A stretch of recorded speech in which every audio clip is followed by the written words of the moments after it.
Hello SmartBotsLand friends, in this video we would like to introduce you an efficient feature of SmartBotsLand.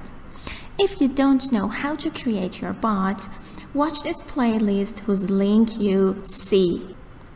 In this video we would like to teach you how to disable this message.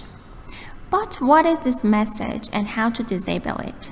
You know, Telegram bot daily report to admin. This report is sent to your bot every day, showing you how many new users you had today, new users, how many people visited your bot, as well as the number of new users in this month, how many people visited your bot this month, and it shows you the total number of your users, those who have pressed a start button of your bot.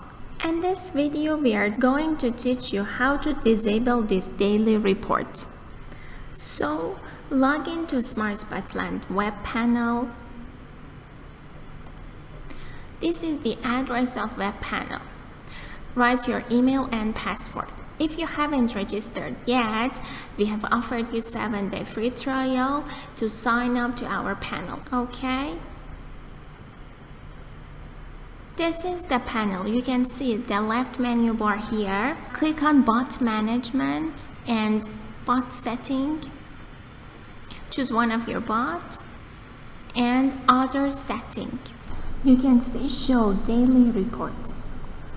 You have to disable this option and don't forget to click on save. So you can't see this daily report anymore, and whenever you want to see the daily report you can enable this option. So my video is done. Have a good time.